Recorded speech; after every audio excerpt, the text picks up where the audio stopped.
Assalamualaikum warahmatullahi wabarakatuh. Waalaikumsalam. Selamat malam teman-teman semuanya. Di sini kami akan menjelaskan terkait tugas besar distribusi. Kami mengambil tema efek corona. Sebelum masuk ke pembahasan, saya akan memperkenalkan diri saya dan teman-teman saya.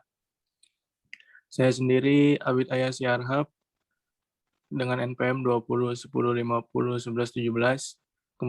Kemudian ada Aditya Indra Faturrahman dengan NPM 20 10 50 10 60.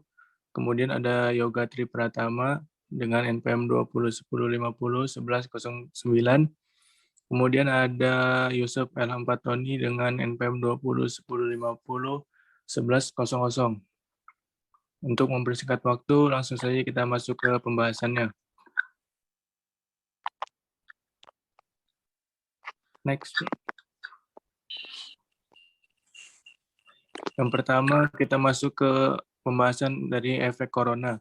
Efek corona itu adalah partial discharge pada permukaan konduktor saluran transmisi ketika tekanan listrik atau kuat medan listrik dari konduktor melebihi tegangan tembus dari udara sekeliling. Proses terjadinya efek corona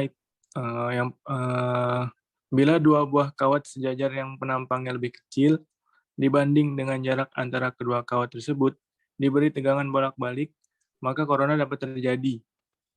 Pada tegangan yang cukup rendah, tidak terlihat tanda apa-apa.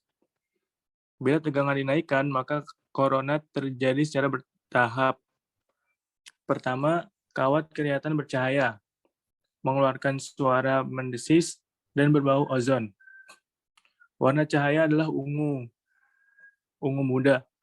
Bila tegangan dinaikkan terus, maka karakteristik di atas semakin nyata terlihat, terutama pada bagian yang kasar, runcing atau kotor.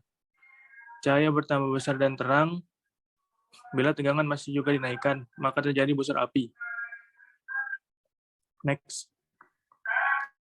Untuk efek corona pada saluran transmisi tersendiri, jika tegangan pada saluran transmisi tersebut masih rendah, stres dielektrik yang dialami oleh udara sekeliling konduktor tersebut tidak cukup untuk menginiosisasi udara di sekitar konduktor. Tapi ketika tegangan pada saluran transmisi ditingkatkan melebihi nilai ambang batas sekitar 30 kV yang dikenal sebagai titik kritikal destruktif voltage, maka udara di sekitar konduktor mengalami stres cukup tinggi, sehingga terjadi ionisasi terhadap ion-ion yang dikandung di dalam udara tersebut. Terjadinya ionisasi pada ion-ion di udara di sekitar konduktor akan menimbulkan cahaya redup bersama dengan suara mendesis disertai dengan pembebasan ozon yang mudah diidentifikasi karena baunya yang khas.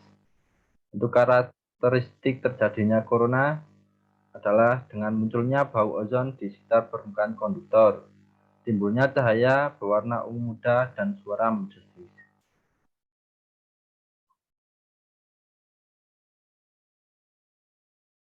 Selanjutnya,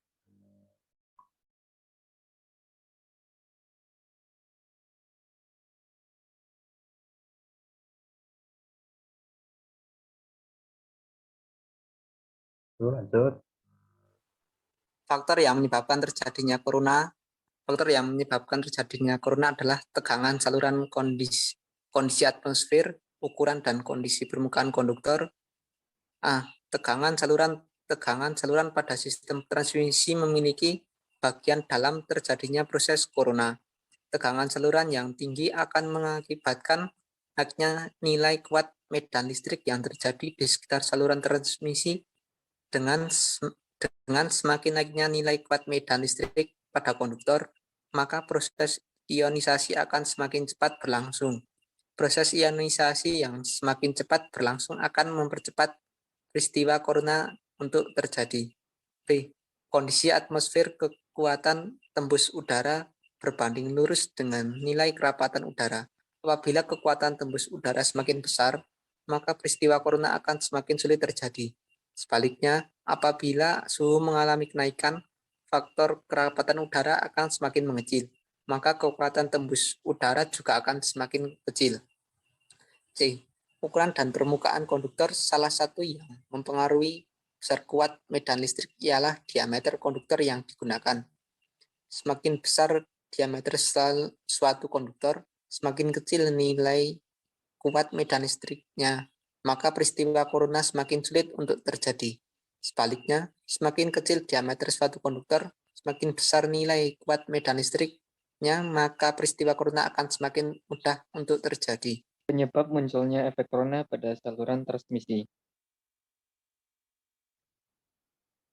Munculnya efek corona pada saluran transmisi dipengaruhi oleh beberapa faktor, yaitu kondisi fisik saluran transmisi, jarak antar konduktor, keadaan atmosfer, dan tingginya tegangan pada saluran transmisi.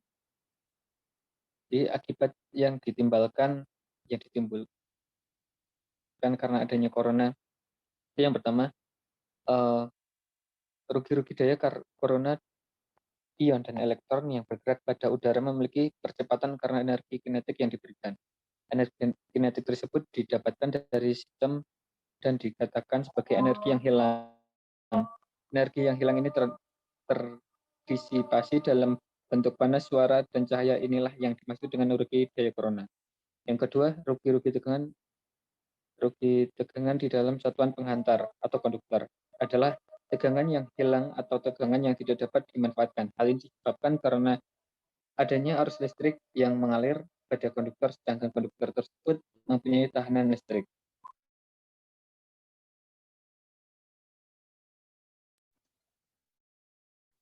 Ya, mungkin itu saja dari kami penjelasan terkait dengan efek corona. Jikalau banyak kesalahan, kami mohon maaf. Sekian dari kami. Wabillahi taufiq wal hidayah. Wassalamualaikum warahmatullahi wabarakatuh.